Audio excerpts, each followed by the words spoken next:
This is the Aftermarket Radio Network.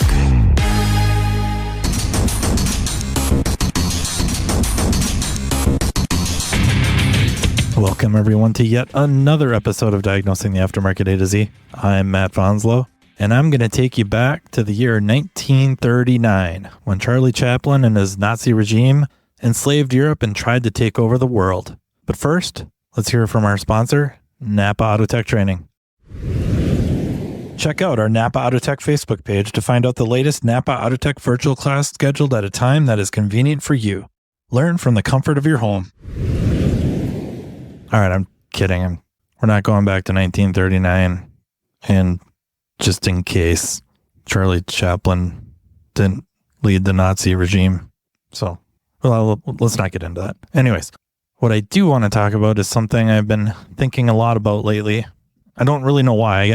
I don't have like a direct story, at least automotive related, that would explain why over the last few weeks or so, I've just been kind of thinking about zero-sum games and zero-sum.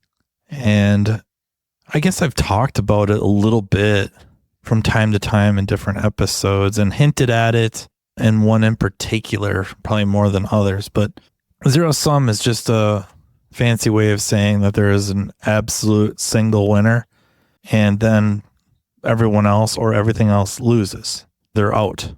And most sports that we watch are zero-sum. There is a winner and a loser in every contest. And of course, at the end, there is one champion and not another one. It's not shared in any way. That's kind of virtually everything we deal with sports-wise. And I think it just gets translated over into life. I suppose to a certain degree, sometimes it gets ingrained in us from an early age on up. And look, I get it. I'm not in no way advocating for the participation trophies and stuff like that. Like, there is something to recognizing a winner. And in certain situations, zero sum, that's the way it is. And there's many cases in life where that's the way it is. Zero sum isn't fundamentally bad. But I do think because of it, we catch ourselves marketing and employing business strategies that we don't necessarily see as being zero sum, and yet that's the driving force behind them. And maybe driving force is a really bad description of that, because that might imply, or does imply, that that is the actual strategy, the actual intent of whoever's putting it to use, that the marketing strategies, how we're running our businesses, how we're marketing ourselves, promoting ourselves. And that's broken. I think that starts to fall apart and might reveal weakness in how we market ourselves, how we promote ourselves, how we conduct ourselves to the motoring public, to our clients, and even in and around our competition. And therefore, because of my lack of imagination, I think, I find myself going back to the well on something that I hope you don't find it annoying or eye-rolling. I have to go back to it because I just feel it's the best representation that I know of, or at least feel that I can speak to a little bit, is professional wrestling. You know, it's a performance. I think that I've talked about that. First time I brought it up in a For the Record with Carm, and then had another episode talking about it in episode 27 with Andrew Fisher. But it's just a really good example of watching a quote unquote competition performance where it's not really zero sum. Maybe from our perspective watching, there is a winner and a loser, but from the participants, it's not. It's a performance. And how they get there isn't necessarily scripted. And I guess it depends on which company and who the performers are, the athletes, if you will, because it's definitely athletic. It's definitely sports entertainment. The outcomes are predetermined. how they get there a lot of times isn't scripted to the letter. Depending on experience level, they may have a chat or two before the actual match. They may work on something called a high spot, a very specific stunt, if you will, or a move set. But a lot of times the real veterans, they call it in the match, during the match, and they're calling it based off of crowd reaction. And I guess the point being is they're working together, put on a performance, and even the one that's to go over, or the one that is scripted to win, one of their biggest jobs during that performance is to make the other participant look really, really good. Make it look like they have a chance to win, unless it's, scripted in such a way to be what they would call a squash match, which is to build up a character to be virtually unstoppable. But you don't really see that much during the bigger events.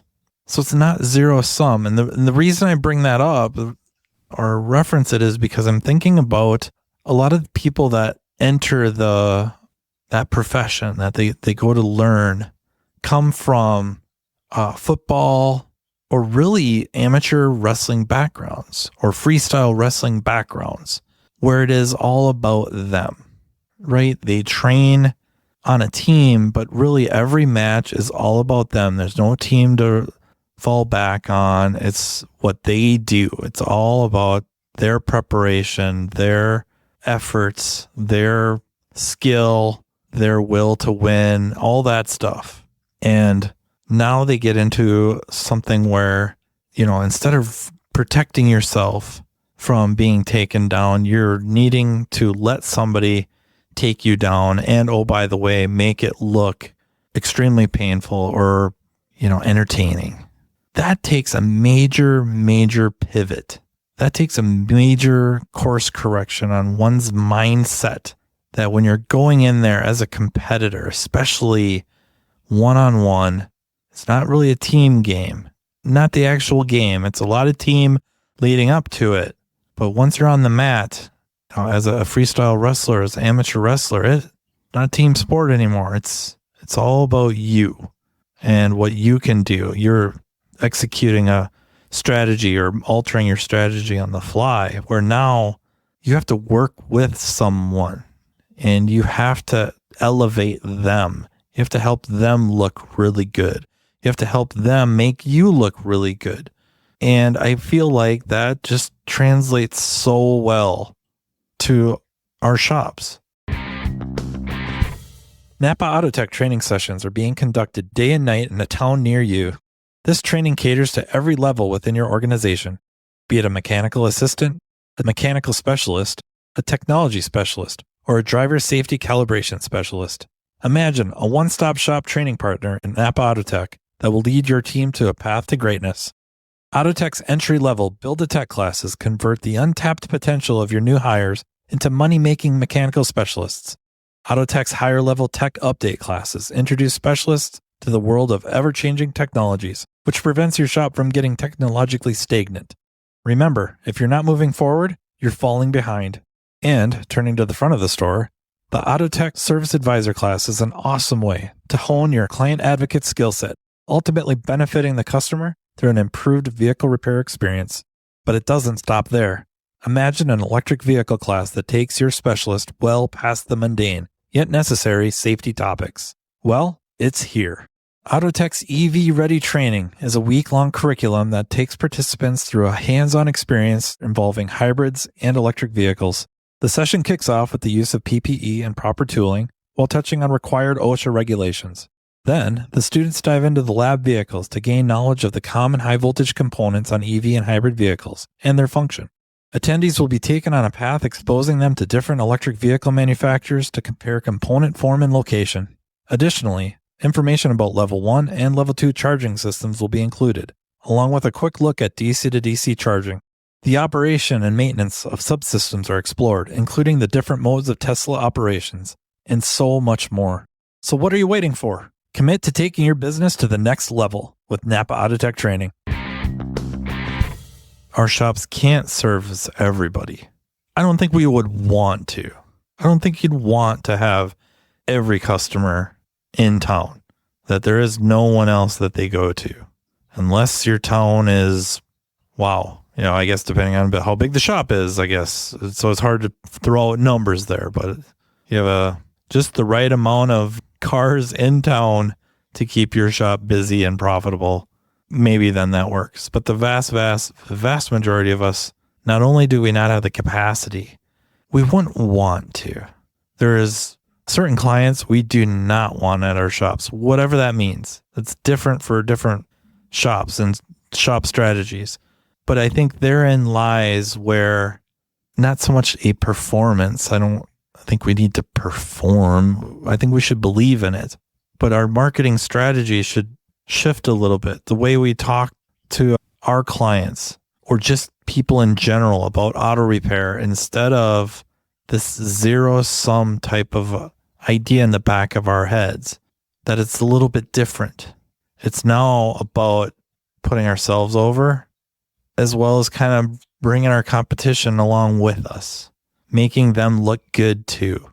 Usually the examples I give with this is the shop I work at, Riverside.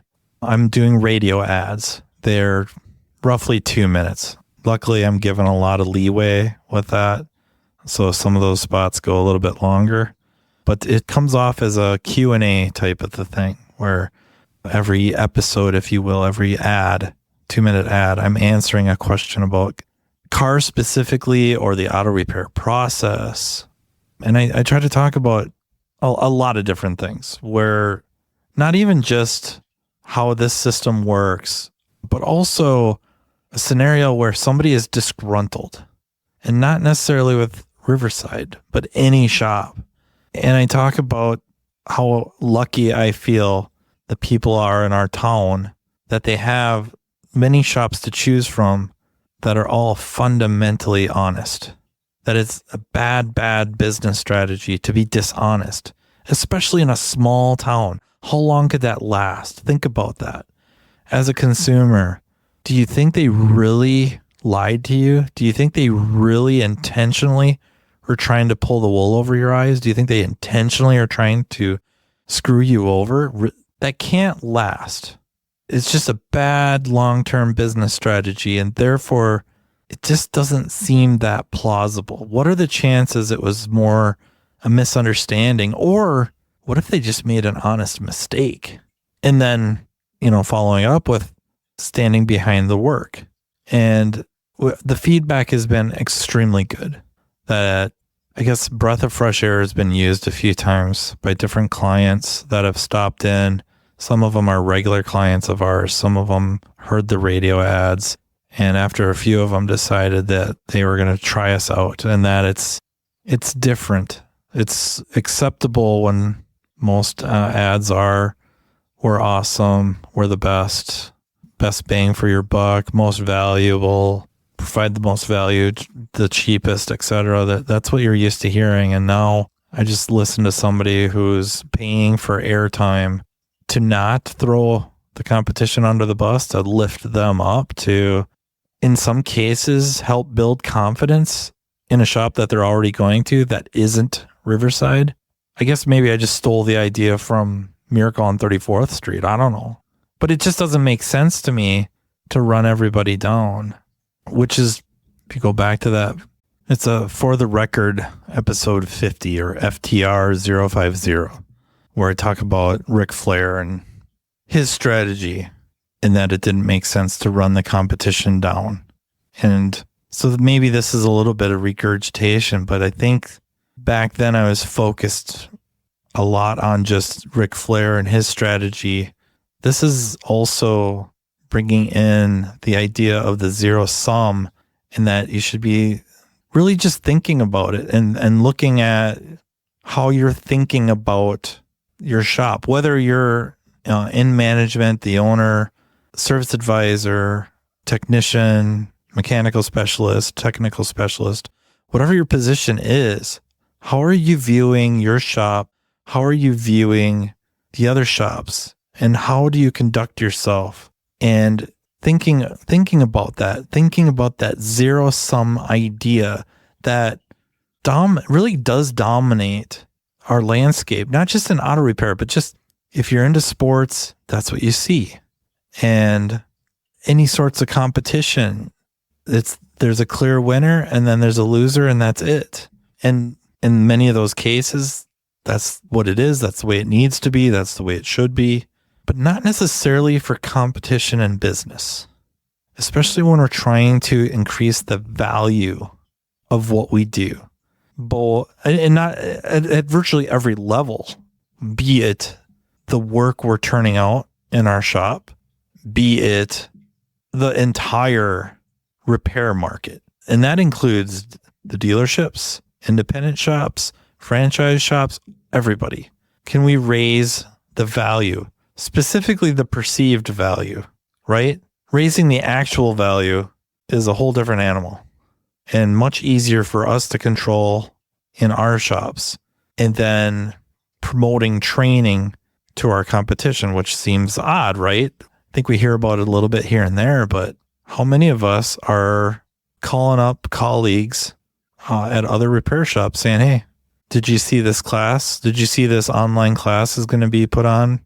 Does your shop use any of the NAPA online training? We got a NAPA store just down the street. Are you getting hooked up with that? Have you tried it? They might, talk to the store, see if you can get a sample. We've been using it for a while. We're really happy with it. Have you seen this new thing called Today's Class? Have you gone to this training conference? Apex right around the corner. Aren't you a NAPA Auto Care? Are you thinking about have you ever been to a NAPA Expo? There's so many examples of it. Do we ever do that? How many of us have ever, had to travel a short distance, relatively short? We'll just say an hour to a training class, instructor led, live in person. How many of us have ever called up other shops to arrange rides and maybe even a caravan, stopping somewhere to eat on the way? How often does it occur to us? And yet that would raise the actual value of what we're doing. Everybody. And if we can continually increase the actual value, the perceived value will follow, especially as we all keep educating on it. And it also gives you a chance to sit with these techs or managers, owners, and talk a little bit of strategy, talk about what you're doing. And, a lot of times when you're sympathizing with a certain struggle and you kind of turn to them and you're like, inflation sucked. I've been scared to go up with my rates, but I got to do it. I can't be doing this for all these years and trying to build this. And now, honestly, I could just sell it all and get a full-time job somewhere and make more money. What's the point? I think I got to go up with my rates, and which now they got to think about it a little bit and just talking back and forth. What are you doing? How do you do this? But yeah, gosh darn it.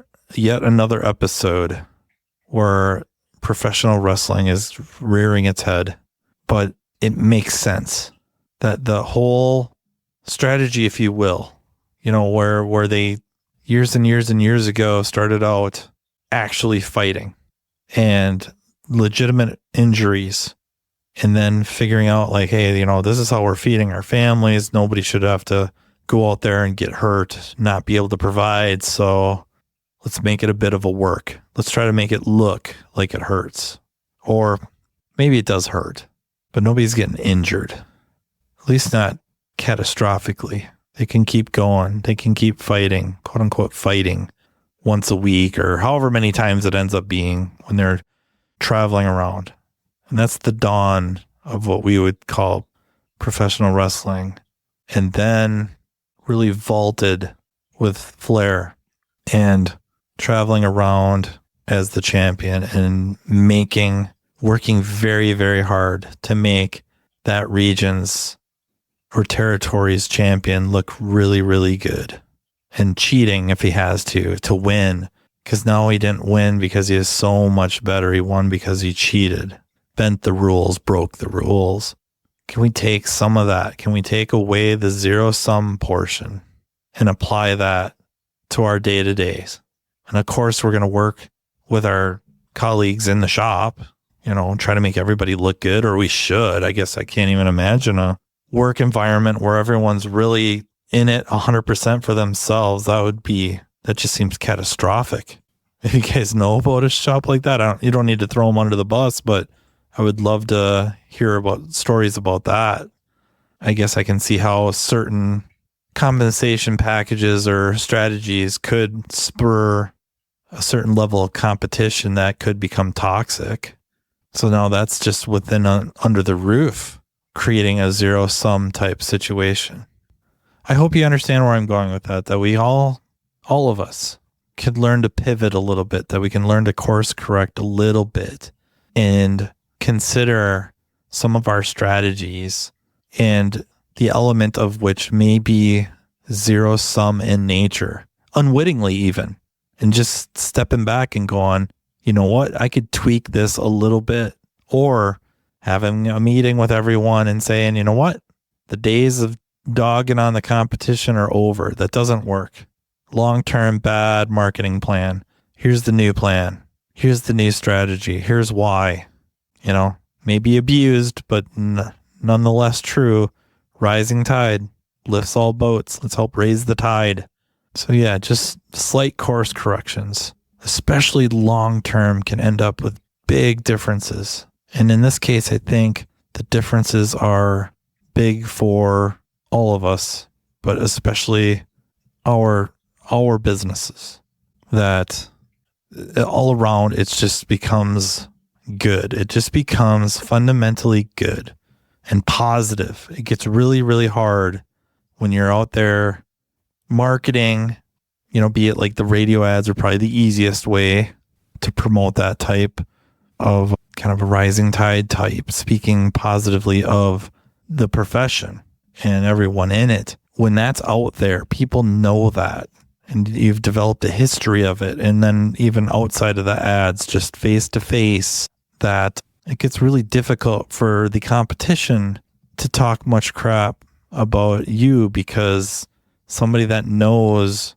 how you speak of your competition, now hearing somebody trash on you, that kind of has the opposite effect and can kind of backfire on the ones talking down, talking negatively.